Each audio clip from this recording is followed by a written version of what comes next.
Luther town limits within the town of Luther. Related discussion and introduction of the project to the Board of Trustees. Gentlemen?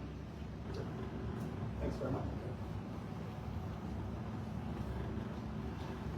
You don't mind, Well, hit the power switch and it'll amplify it, but down on the bottom. do we need this, or should I just speak in a conversational voice?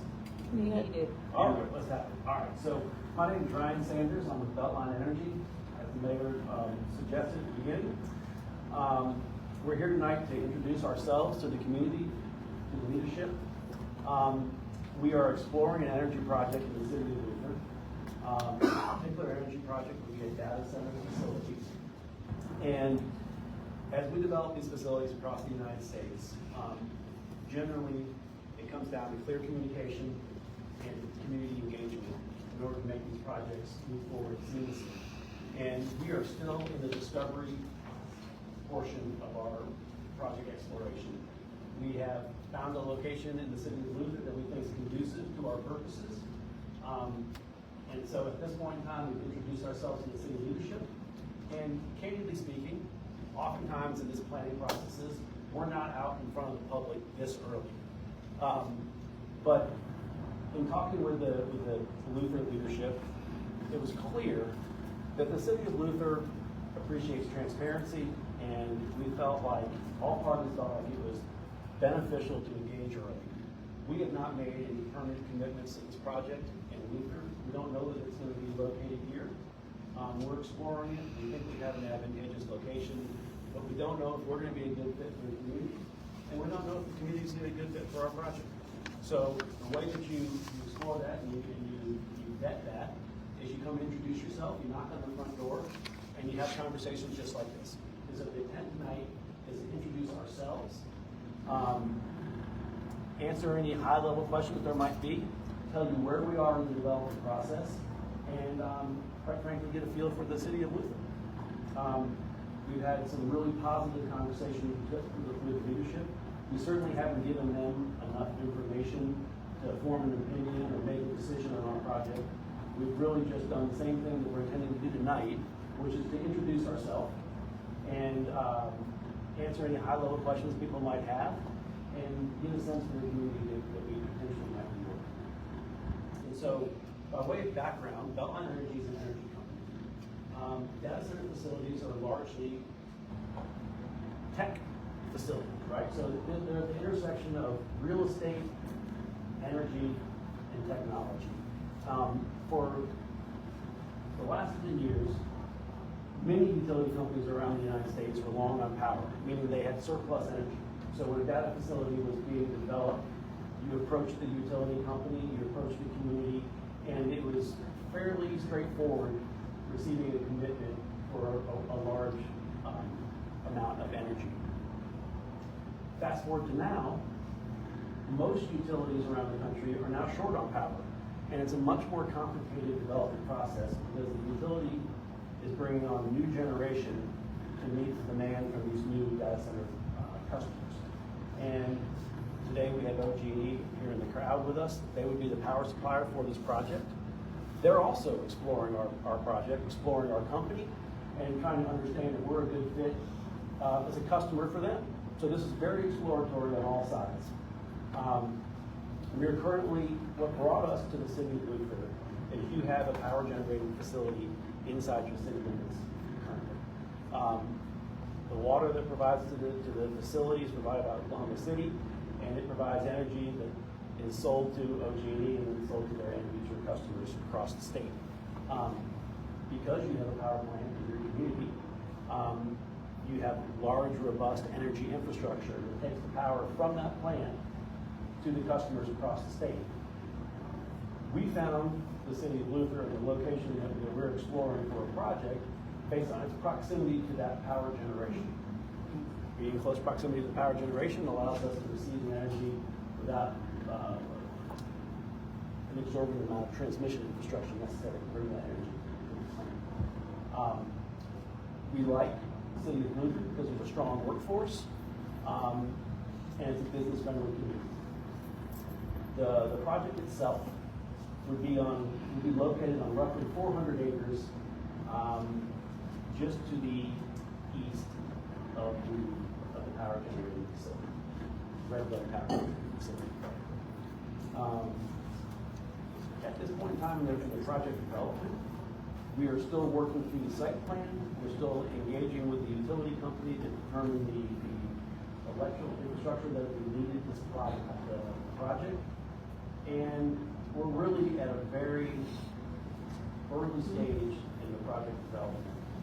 But as data centers become more prominent or more, they proliferate across the United States, and we enter into new communities, there's oftentimes concerns that are shared by all the communities that we're entering into trying to do business in.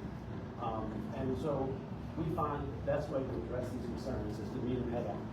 And so the big issues that we repeatedly hear are water consumption, energy consumption, and noise. And I'm sure that many people in this crowd have some of the same. Can we ask, since they've already talked to you, can you turn it around to talk to us, because we're having a hard time hearing you? Or speak into the mic. Turn up the volume.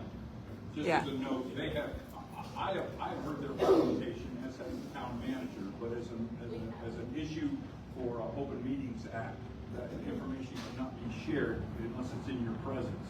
And therefore, I've heard some of this, and Sherry Pitcock was also listening in, but this is to the board because the board has not heard this. So I'll still have to turn up the volume. Yeah, I'm Yeah. just 2 rows away and I Or can't really hear. or turn off the fan. We just Honey, can't you plug hear. that. Thank you. And they still need to hear from you. We're flexible. He tells us we want people to be there.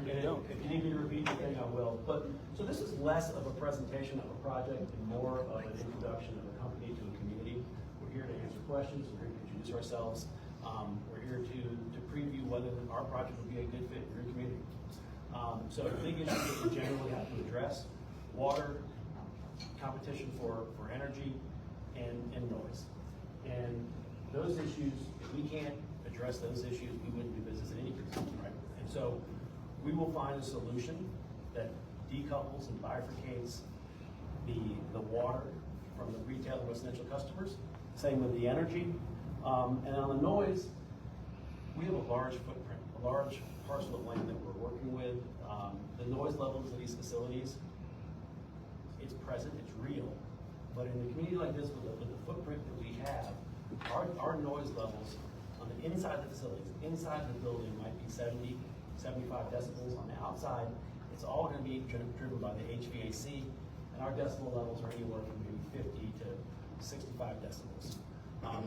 When you stand at the perimeter of our facility, at the edge of the property, the design and the intent is to make it so that the HVAC noise is inaudible from the boundary of the property. At midnight, when the wind's blowing in the right direction, there certainly could be some noise, but it's less than a county road with a truck passing over top of it. So the noise is very manageable. We take great pains to decouple the water and the electricity from the residential and retail users, and so we manage that side effectively. And all this has to be substantiated, right? So we have to work with leaders of the communities themselves, and substantiate. So when I stand before you and say, hey, we're going to decouple the residential and retail customers from the power and the water, and the noise is going to be manageable, we can say that when we're introducing ourselves. In the next meetings and the subsequent stakeholder engagement, we will substantiate that. What does decoupling mean? It means that if we're using energy and if we're using water, that's not competing with you as a residential energy and water user. So what we don't want is that our energy consumption to put upward pressure on your power rates. Excuse me, but once again, this is not a public meeting. This is a presentation to the board, and therefore it wasn't intended. You can ask me questions at the conclusion, but this is a concept, and as you start asking specific questions, then that's more suitable to the public meeting, which if they decide to continue with this concept and present it to the town of Luther as a plan, there will be multiple public meetings for you to ask these questions. That's why I said you may be disappointed because you may not get everything you want tonight, because everything you want hasn't been yet established. And I don't want anybody to take an idea or a guess and take it as a statement of truth and fact. Go ahead, sir. But we would like to take the opportunity to debunk any concerns that the community might have. If there's a factual answer that we can provide that puts you at ease, we'd be happy to do it. As the mayor mentioned, this is very preliminary. We haven't built out our project plan yet. The intent here is to introduce ourselves, to meet the community. We'd be happy to follow this up with formal meetings, of course, but also informal meetings. If there's a need for community engagement informally, where we just do a lunch and learn, or we do an evening where we cater in some food, we just have a conversation with the community. We're happy to do that. We had some conversations with the city attorney today about potentially creating a website and keeping a running log of frequently asked questions. So we're really here to kind of receive information from the community, understand what the concerns might be, and then create a plan for addressing the concerns while we continue to diligence the project and determine if this would be a good fit for our city. So while I very much appreciate that it's not a public hearing, we are prepared to answer questions if there are some burning questions in the community right now. Why should we do it? I mean, the clear and present obvious answer to that is the magnitude of the investment. These facilities require a massive capital investment in the community, and then they also create a franchise fee that goes to the city itself. The franchise fee comes from OG&E, and that's a state level regulation.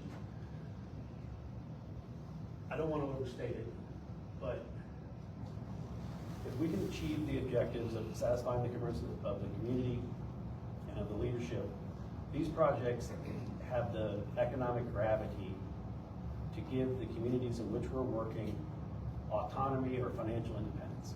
We're talking about, and the franchise fee alone is millions and millions of dollars. I see a very skeptical community member over here. My wife? No, This one? We all This are. one? Oh, She okay. was the mayor. Okay. I'm happy to address anything I'm saying doesn't sound correct. I'd be happy to address your concern. Well, see, once again, I think, I don't really want you to go there, because once again, this is gonna open this up to the meeting, and turning it into the public meeting that I said it isn't. Okay. And therefore. We'll meet you once outside. again, I know some of the facts, and I've also done some, as everybody here has probably done some online research. I've done some research with other communities that have had some experience with this, just to get some ideas about what the pulse is, what their feelings are on how it worked. They're not all the same, but there are some similarities. And so, once again, are there any questions? Are you finished with your presentation to the board? Maybe I'll just, I'll finalize by saying, this is a little bit out of order in that we typically don't have these introductory meetings in a public setting like this. When the city of Luther suggested that we do this, we agreed and we thought it was a great idea, because it kind of resets how these things are typically done, right? Where you're off behind closed doors, working with the leadership, and then you come to a public hearing and everything's already fully baked and it's just being kind of rolled out as quickly as possible. And that can lead to some concerns within the community, right? And so this is an opportunity to kind of do things a little differently. And instead of, the quote unquote mushroom treatment where people are kept in the dark and fed dirt, we want to be out in the open. We want to knock on the front door. We're headquartered in Georgia. We are we find the sensitivities of the people in Oklahoma very familiar to us, and we want to be treated a certain way in our state. We feel like you guys want to be treated a certain way as well. And so if we can kind of flip the script and get out here in front of the community, answer questions, and engage earlier, well, we welcome that opportunity. Mr. Mayor, Mr. Mayor. with us, right? So, Jeff. I've got all the questions to ask you. Me too. Well, once again, since this is conceptual, Let me ask you this. There's no solar involved at all. There's no generation. See, that's one of the. I'm not talking about the data center, I'm talking about your company's goal. Our company's goal is to develop a data center in Luther, Oklahoma. There's no renewable energy component to it, and there's no energy generation component. What data are you collecting? Not collecting, they're processing. So this is a computational facility, right? So we will be bringing energy into a data facility that's filled with GPUs and CPUs that do basically computations. And data centers can be used to host Netflix and Candy Crush on your phone, or they can be used to do machine learning and large language I models. understand that, but you're not focusing, or you're not gonna use any of this for solar. I'm not sure I'm understanding. There is no solar component to your project at all. Yes, sir. That's a fact. And this data isn't shared at all, other than through Beltline. I'm not, so I think maybe we can definitely have a sidebar. The data is used. It's not being collected and sold. It's as opposed to each individual having a giant capability computer. It's a computer that can be used by a host of different customers to So do when you their take a picture and it's uses saved on for your them. phone, it's saved in the cloud. That cloud is ultimately the home of the data center, right? That hosts the data that's saved on the internet, in a cloud storage service. And then as of late, we're seeing that the demand from data centers to be increasing exponentially because AI requires a huge amount of computational power. And so this data center is quite likely to be used to power AI machine learning, large language models. And so this is, as far as storage, I'm trying to answer that correctly, and I think maybe we could have a sidebar and we could really just kind of talk about the nuts and bolts of what a data center facility does. But like, we won't own the data, is a company. And you won't sell the data. You will not be collecting people's data and selling it to a third party. No. There's no like. How is it protected?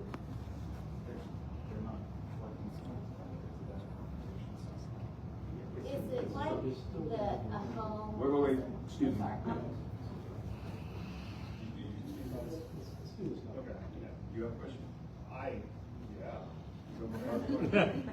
So how many data centers does Beltline currently operate? So we're not being introduced.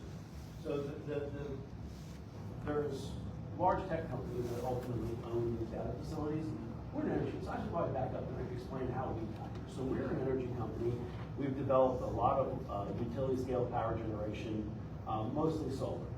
And the way those projects are developed is you spend a lot of time evaluating the power flow running through the transmission grid. And if you're trying to inject energy onto the grid, you look at the power flow and you figure out where the transmission grid can receive energy on. And so we spent a decade of our lives scouring power lines all over the country, finding locations that can support a power generating facility that are in proximity to infrastructure that you can inject energy onto. Right? Data center kind of flips the script on that, right? What makes a bad solar site is an area where you can't fit any more power on the grid. Well, that is actually a good place to pull energy off. So the same power flow analysis can be used to determine the areas on the grid that are conducive to receiving large loads of energy. And so we have, for the first 10, 12, 13 years of our career, we were solely focused on figuring out areas we can inject energy in. For the last 2 or 3 years, we've found that our expertise is very well suited to figuring out where you can pull energy power. And so, as soon as energy became scarce in the United States, all of a sudden it became less of a real estate driven market and it became more of an energy driven market. And that's when Beltline Energy entered into the data center space. Okay, so I guess I should ask, how many data centers has Beltline facilitated then, at this point? Ballpark, you don't have to. Yeah, so 3 to 4 mature projects right now, but Okay. when you look at this as far as capital investment, those 3 or 4 projects require more capital investment than all 72 of our solar farms do combined. Okay. So, and to frame this, when we do a solar megawatt, it's 10 acres per 1 megawatt. 1 megawatt costs about $1 million. When you're talking about a data center, 1 acre equals 1 megawatt, and 1 megawatt costs $15 million. So the capital intensity of the data center facility is exponentially greater than a renewable energy power generation facility. It also takes a much smaller footprint. So what we're talking about here is 400 acres in the city of Luther. It would be the largest taxpayer, or the largest revenue source in the city compared to all other revenue sources combined. Oh, sorry. So I whispered that, and that's not public. When he said what he said, I said times 10. Revenue potential for the town to be able to do constructive projects beneficial to the community is immense, So if we with get a this, capital I. if we get this right for you guys, and we can find a way to meet your needs and satisfy your concerns, and fit our facility into your community in a way that meets your needs, meets the leadership's needs, and works for the project, it's not hyperbole to say that this would give the city of Luther the independence or the autonomy to make whatever decisions are best suit the community. So if you, and we were talking to the mayor this morning in the conversation, and he told us that his clear vision is to keep the community rural, agricultural, the little flavor of suburban. And that's Sub-suburban, semi-rural. sub-suburban, semi-rural, and that's expensive. You can't do that without revenue. And so these 400 acres would allow the community to achieve that, right? You'd have the autonomy to be, to be the community that you want. And you wouldn't have to make, compromise decisions based on budget. So those 3 or 4 facilities, are they located in Georgia, or are they? We're all over the place. So we have a big footprint in Georgia, that's our backyard. We're in Dallas, we're Texas, we're in Oklahoma, and we're also in Kansas. We like Missouri too. Do you have anything to do with the new Google plant that's going in over at Tulsa? We do not, but that's. Once again, that's a question from the floor. Sorry. Would you like to ask that question for? Sure. Do you have anything to do with the plant that's We're going on? not affiliated with that project, but I can say that project, it might have different schematics and design engineering on the inside, but conceptually, our project is similar to that. I don't know how many questions can I ask? Because a lot of these, I'm sure, are probably. They're gonna fall into the public meeting category. Yeah. And then once again, I think prior to the public meeting, it was, I'm tempted to stand, because that's what you do in the military, that there was discussion, and we were trying to, once again, to maximize, transparency. That's why we discussed a website, so that information, initially, information about the concept could be shared, information about the progress of the concept, and then if it goes to the point where actual construction, where passage is made, then it would be information about the success or the progress, which the construction of this could be multi-year before it's complete, and therefore you would understand what's coming next and when you can anticipate completion, those sorts of things. But because there are subject matter experts concerning water usage, concerning electricity, concerning whether there's going to be adequate surplus electricity to make sure the town never runs short as a result of this, and so on and so forth, questions like that. And there'll be, when we have a public meeting, I will endeavor to my greatest extent to have those public matter experts present so they can answer the most technical questions that anybody in this room can come up with. So this was a public hearing that we were asking for, special use permit or some sort of zoning approval. We would come in with a fully baked plan. We'd have all of our consultants with us, and we would be prepared to answer any questions down to the umpteenth amount of detail. This is an intro, and I'd be remiss if I didn't say that we don't even we haven't even reached terms with OG&E. This is still exploratory. This is something that we haven't even got very far down the road with OG&E, which is why we're sitting here in the community with you, because they actually are members of the Oklahoma community. So this is very early in the planning stages. Credit to your leadership for bringing us here tonight, so we can start having these conversations. And then I'll be, as transparent as I possibly can be. When we come into a new market, we explore multiple locations to see what's the right fit. We're exploring 4 or 5 locations in Oklahoma. Certainly, all 4 or 5 will not go forward, right? So this is really about introducing ourselves to the community, receiving feedback, understanding what hill we have to climb in order to determine if this is a good fit for both sides. So I have 2 more questions that I'd like to get out in front of. I read a lot of the community forums on Facebook, and there was one thing that really popped out that I think going forward, or at least something that would make people feel better. So like a community benefit plan, is that something that you guys have ever done with the communities? Basically assurances for the positives for the community? Sure. Yeah, I mean, so we have to substantiate public benefit in every project that we advance. And so if we want to call it a community benefit plan and articulate the benefits and define them and substantiate them, we'd be happy to do that. Perfect. And then second question. What's the useful life of this facility? It's a great question.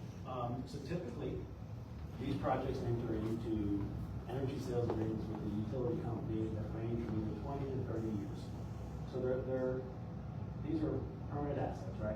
There's a significantly long, useful life to the facilities themselves. On the inside, our equipment depreciates very quickly, 3 to 4 year cycles. So we have a facility that has a long-term contract with the utility company with equipment that cycles in as it becomes obsolete. How do you get rid of it?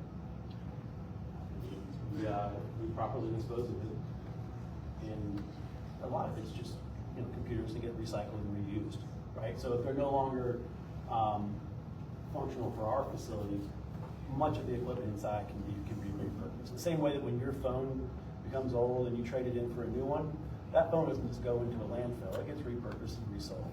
So much of the equipment that becomes obsolete for our equipment, for our purposes, gets repurposed. So, I know you said you only have 3 or 4 of those data centers that you guys have facilitated so far. What's the oldest as far as? These are all, like AI is just really a relatively new development, right? And so for much of the history of the internet, data centers were being operated by co-locators, and these were like basically small companies that were actually hosting data that necessary to make the internet work. That has significantly changed with the advent of AI, right? And AI is 2 years, maybe 3 years old. So this is all very, very basic stuff. I mean, there's not a whole ton of people doing what we do because everything is very new right now. The idea, computers themselves are not new, right? So this is not new technology, it's a new application. And I mean, I'd be remiss if I didn't say there's economic benefit to these facilities. But these also really are a matter of national security, right? So, as a country, a lot of our competitive advantages have been whittled away over the years, right? We were the strongest manufacturer in the world coming out of World War II, and that's largely not the case right now. One of the remaining competitive advantages of the United States of America is we're really good at energy generation.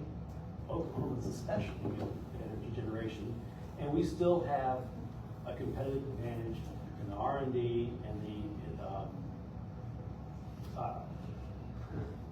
in the digital economy, right? So we are still thought leaders and industrial leaders in these segments of the economy, and it's absolutely essential to our national security that we maintain that leadership position.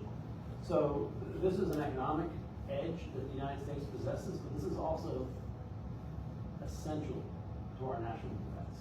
And winning the AI race, and this is not hyperbole, winning the AI race is just as important as winning the Manhattan Project, right? Being the first to master the atomic bomb with a massive importance to the United States, this is just as critical to our national security as that Manhattan Project was. That was all the specific questions I had, so. Okay. Well, not all of them. All I can say is I cracked up because they are wringing much more out of you than I anticipated you were going to have to provide. You know, I don't have, we didn't come up here to have a filter and be particularly cagey, like, we're transparent, we wanna engage with the community, we don't wanna be, we're not trying to hide football here, right? I had not even considered the importance on the national scale because I'm the mayor of Luther. I'm looking at the benefit for the town of Luther, what it can provide, and I'll speak more on that because I don't want to delay you any further. Carla, do you have any questions? I did not. Cindy did. I had a couple. Yep. Number one, I'm trying to wrap my head around this as well. So if I dumb this down, is this basically a home for the cloud? Yes, Okay, thank That's you. exactly- Like a giant server room. that's exactly right. It's a home for the cloud. Got it. And then, how much of percentage estimated, you said 400 acres, how much of that would be cleared and demoed for this project? So it's pretty clear as it is right now, but I mean, we have to really, part and parcel of developing our project, we have to review your zoning code and your rules and regulations. And we design our facility to meet the rules and regulations of the community. And so, we are going to comply with your zoning regulations. But this is a cleared spot, if you're not like wiping down all the trees in 400 acres to. No, we want this to be green area as well. I mean, this is gonna look like a Class A office building that's owned by the CIA. They're private facilities, but they're handsome buildings, right? This is gonna be a significant investment. Now, the major CapEx expenditures in computers, but, you don't put $9 million into computers in a pole barn, right? So Right. we're gonna build a attractive facility, it's gonna look like a Class A apartment or a Class A office. And within all that planning and the architectural review part of it, you will deal with drainage, retention ponds, all of that. Absolutely. Okay. Absolutely. And quite frankly, this is probably a situation where we're going to be applying for a specific use permit. And so in that situation, we would anticipate that we would be complying with all the existing zoning regulations. And then we'd be in a public hearing where the leadership would be imposing any additional special obligations on the project that they felt were important to make it a good fit. Fair enough, thank you. And did that help clear up the data storage component a bit? I got a whole bunch. I've been doing this for like 3 years and I'm still experimenting. So and you know what, and next month it'll probably be a little different because the industry is changing so fast that it, rapidly developing. Mr. Mayor, could I ask one question of you? In just a moment. Okay. Did you sign up by any chance to ask a No. question? Okay, well, I can do it. Okay, if you can ask the question, that once again, I know that they're busy, and so, Charles and Ryan, thank you for coming here and addressing the board and also interacting somewhat with the community. And I look forward that as they press forward, and formalize their plan, I guarantee you there will be one or more public meetings, and once again, we'll announce where information can be found online, either on the town site or on a separate website where they'll address the questions. And fact is, I have not thought about this, but I'll try and determine where questions can be addressed, where I can stockpile those questions, pass them on to Beltline, and then in their website they can address any questions or concerns. We would very much appreciate that. I mean, however we want to organize that, but if there is a way that you can receive questions and bring them to us, we'd welcome that. You're gonna blow up my email, but nevertheless, I can handle it. for the sake of the public. Well, it's good for, we're gonna facilitate that data, so, you know, Yeah. it's good for business. Thank you very much.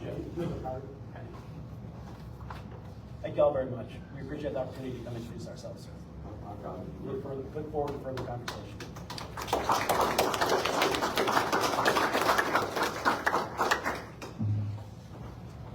Okay, once again, I've got a couple just things to say that when I first started here as sitting in the chair like you are, listening to the board progress, and then got the opportunity to be a part of the board, I thought, you know what, I'd like to be in a position where I can help Luther become three things: safe, prosperous, and pleasant. And I go, within the town of Luther, everybody has some concept of what those are. And we work very hard with the police department to increase their capability to make things safer. The fire department, I'm glad that my chief is in the back of the room. He's got some ideas to go ahead and increase the availability and response time throughout his district, which is much bigger than the town of Luther, but which I still consider to be Luther. The only thing that hinders him is budget. And therefore, when I look at the opportunity for an industry or an economic development, tab 3 in my folder here is LEDA, Luther Economic Development Authority. When I look at a business that's clean, produces no pollution, very limited noise involved, that will go ahead and recognize or will deal with our OG&E experts and with other people concerning water use, so on and so forth, to make sure that there's no adverse impact, and then address that to the public so that they can address their concerns. But the economic impact for Luther would be incredible, and would that economic impact would allow us then to seek even other potential economic advantages to provide services and capabilities and things for the town. People say, why can't we have more businesses? Well, there are certain hurdles we have to make, but this would allow us to jump those hurdles with great ease, and therefore, it's not all about the money. We're not going to poison anybody. And Sandra, thank you, you're here. One of the questions I asked them from the get-go, is there anything at all about this project which is going to produce PFAS or any of the other? And they said no, because I don't want it. We're one of the first people, I think you may have told me, the first city in the state of Oklahoma to outlaw PFAS within their municipal limits.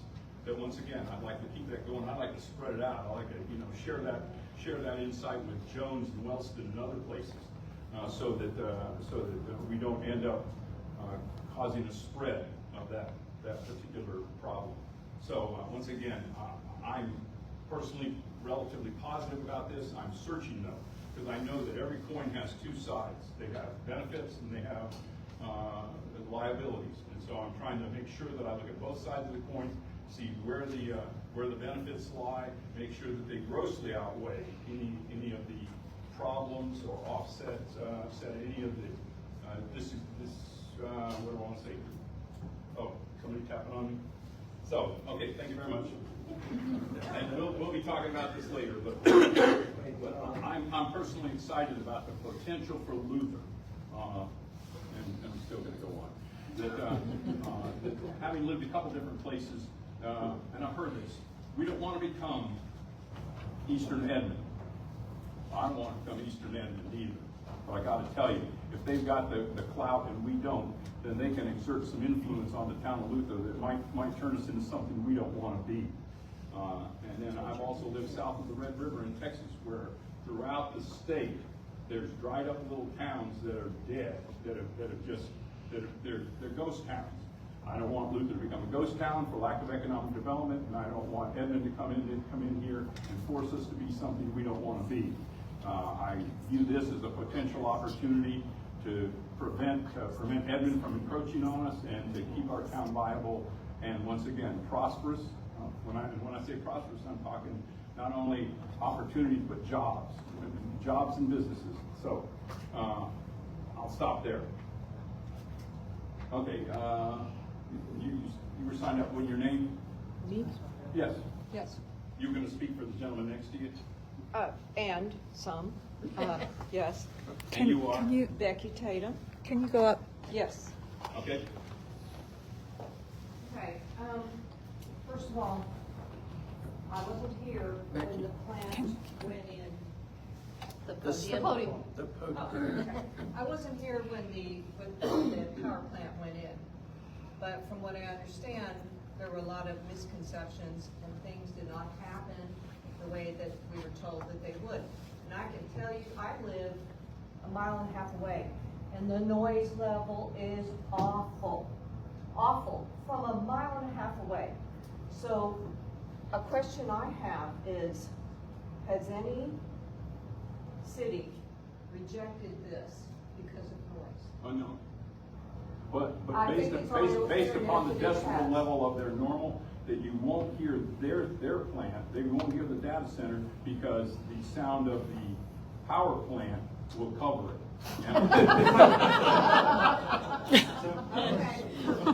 Wow. So, a lot of the stuff that I was looking at online and actually going through some community forums about places that have had data centers or Bitcoin mining, all of those things, noise was probably the #1 complaint. But the great thing about noise complaints is, with green belts, with some type of buffer zones, you're able to mitigate a lot of those, the distance that a lot of those noises reach. Well, and those from are, what I also understand in the past, that the promises made by that energy company they didn't come true, it didn't happen the way they said. But the question my husband asked was, you said that you visited with several communities about this type of business. What communities did you speak with? Actually, I don't know that I could specify each. I was at a meeting of the Association of Central Oklahoma Governments today. And as I mentioned something of my concerns, different people from different communities, and every one of them was a member of their council or their government, and came to me and said, oh, well, we've had that, and it's been a boon, and this and that and the other. That none of them said that there were never any problems with the situation, but I intend to speak with them. See, I was in the middle of a meeting, and so I gathered information about how to get back with them and discuss what the positives and negatives were, so that I can weigh those and share them with the board as well. Okay. And my perception, and I think many people here, is you're all about the money. It's all about the money with you. I mean, we went through the ACOG or whatever that was with you before, and it's just all about money. And I look at the town of Luther, and it looks like crap. I mean, there's houses that look crappy. I am on that. We gotta keep it on the agenda.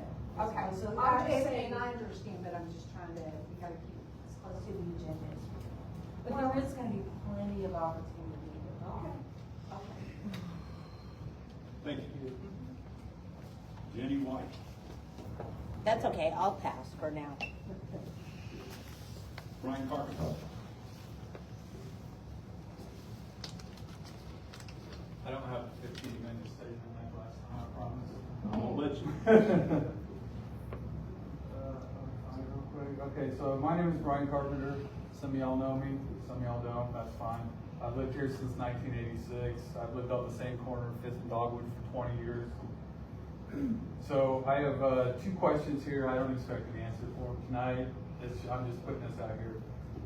Mainly because they said that the water is going to come from Oklahoma City. But what happens when Oklahoma City can't supply all the water that they need for this data center? How are we going to supply that water when we can barely supply the water to our county? Second, who's prepared to respond to the eventual lithium battery fire that's going to happen at this data center? Data center battery fires are intense, difficult to extinguish, and toxic. The Portland Fire Department, a professional and well-equipped agency, recently struggled with a lithium battery fire at the PDX-11 data center. This happened last week and impacted a large portion of the internet. I have deep respect for our local firefighters, but they are simply not equipped or trained to handle a massive lithium-ion battery blaze. What's the plan here? Are we going to have training? Are we going to have specialized equipment? And the agenda I received earlier said that I could speak on anything on the agenda before the council acts on it. So I'm also here tonight to formally request your support for appointing me to one of the open planning commission seats. Unlike corporate interests, I have no agenda beyond safeguarding Luther's future. I've served this town as a police officer, a criminal investigator, and now I run a open source cybersecurity research lab here in the town of Luther. I will never sell Luther's future for short-term gain, and I refuse to gamble our clean air, safe water, community resilience, and cash-based plans. You did any time and you left the agenda item. Carpetbaggers have been coming to Luther for decades, making empty promises and Sir, taking our land. out of order. What are you gonna do? Are you gonna arrest me? I'm speaking what everybody else doesn't Yes, want to he speak. is. He's speaking for all of us. Yes. I was here in 2002 when they put in that power plant. They promised us a fully staffed 24/7 fire department with fully paid firefighters and ambulance service. And what do we have now? 20 years later, we're still waiting on that. When you went to the other item on the agenda, you broke it. You went out of order. You went out of order. We can't have that brought up. All right. Well, here's your out of order. We need him on the board. Thank you very much. Okay. Ben Weiss. Generally, the rule is 3 minutes. I'm sure you can be a little more concise. Absolutely. Actually, I was reading this for 2 minutes back there, so from the thing, so I'm good. Did it? So real quick, you talked about decoupling the water, but the problem is that the water still comes from the aquifer. All of central Oklahoma is on the same aquifer, the Gerber Wellington aquifer. Gerber Wellington. And according to the Oklahoma Water Resources Board, what Oklahoma County is already pulling is not sustainable over the course of the next 30 years. And I'll leave this with you if you want, so that you have the official deal. Could I address that? Yeah. Only because I'm at the end, I represent a lot of municipalities, and obviously I work a lot with the Oklahoma Water Resources Board. I just want to emphasize, like I told former mayor, very, very, very, very preliminary. And he actually didn't say we would purchase the water from Oklahoma City, he just said that's what provides OG&E. But they will have to have a full engineering study. OWRB is gonna have to approve the water, whether it come from the aquifer or the surface water. So I assure you, all of that will be vetted, so. What I'm hoping is that If they even decide to come. What I'm hoping is they'll use a closed circuit. So, Yeah. sorry, I'm the senior network engineer for the OSBI. I've got 25 years of experience with data centers. Okay, I was in charge of the military department's data center before that. So I just want to make sure that you guys are not counting on an unlimited water supply, because we just don't have it. But right now trying to figure out what to do 30 years from now, because we don't have the water. So that was my primary concern. Also, I was a member of the Oklahoma County Planning Commission for a lot of years, and she was right. Once they get the SU special use permit. Specific use permit. Specific, sorry. At least at the county level, we couldn't ban them again after we approved that, as long as they were following the law. So they make promises, and then renege on them, as long as they're following the law. So be very careful with your special use permit. And I will address that also, because actually specific use permits have worked over the years, and especially in winter, it's a very important tool, because it gives the board of trustees and the planning commission the opportunity to tailor exactly what the expectations are. So that was the whole purpose behind sitting as the planning commission and doing that. So, I mean. Yes. Yeah. At the county, we had problems, so that's one of the reasons I'm not on the county. So Worrying the about that. idea would be to Yeah. make it where the board of trustees would have the ability to revoke the specific use permit of all the conditions established on that. Okay, thank you. Appreciate it. Larry Brady.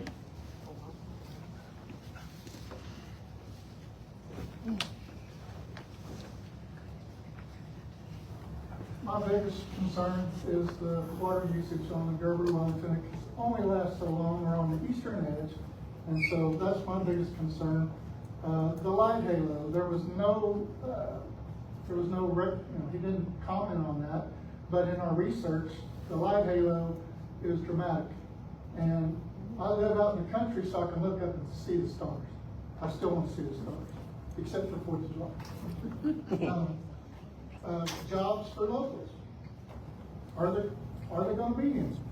The construction, will there be local companies provided work for that? As far as it boils down to is they put themselves in place and we just get to look at a big piece of concrete, attractive, but it's gonna be loud, it's gonna be there, it's gonna be permanent. And we're gonna have to deal with that from now on, just like the power plant. The property is the land per acre, just like the pot grows came in, jacked them up, $10,000 an acre. I bought it when it was $7,500, and now it's $20,000 an acre. So something like this could affect it, and I'd rather just let it go. And I think Luther's doing fine. I appreciate your time. Okay, thank you. Michael Boris. Christina Miles. Since everyone's covered a lot of the other issues, all I'm gonna say is, I just wanna make a statement about bringing more urban to our rural areas. A lot of us sacrifice a lot of conveniences to be in rural areas like this that are continually growing. We're trying to keep up with other cities and to try and make it a more appealing place to live. Some of us live here because of the rural aspect of it, and that's what we find appealing. The reason that we all have to drive an hour to go anywhere to do good shopping or get good infrastructure is because this is what we want. We want rural, we want a one-stop light town, we want peace, we want quiet, and if I wanted forward progress, I would live 3 miles from a Starbucks in a nice cozy subdivision where my well doesn't freeze every winter.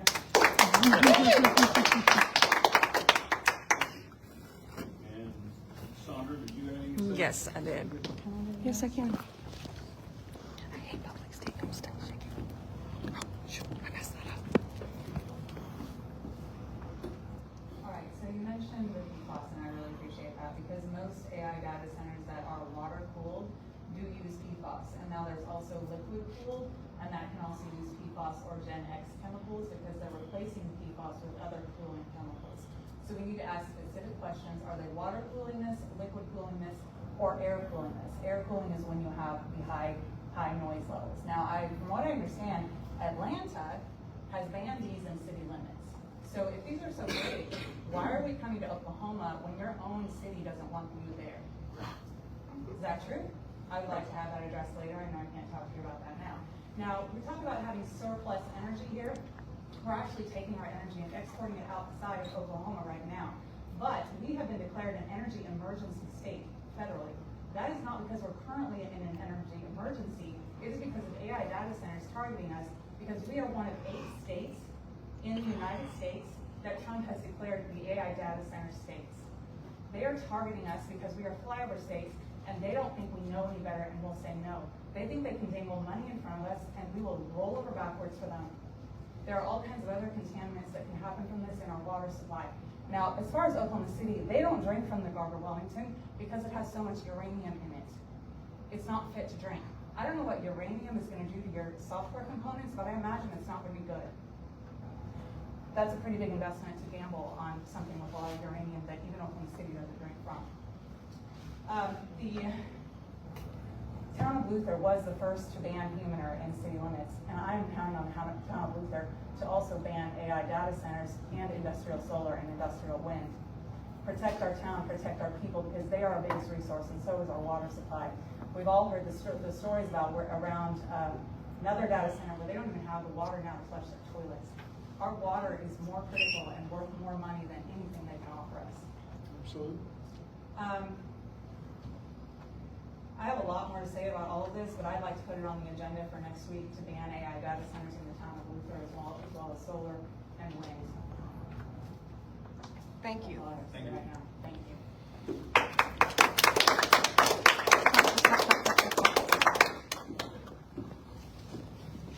That's everyone that signed up to speak. Item 8, consideration, discussion, possible action to appoint planning commissioners to fill 3 open positions, tabled from May 13th. We have 3 applicants, and those are Cecilia Taft, Patrice Christie, and Samuel Walker. That Counselor, should we address those individually?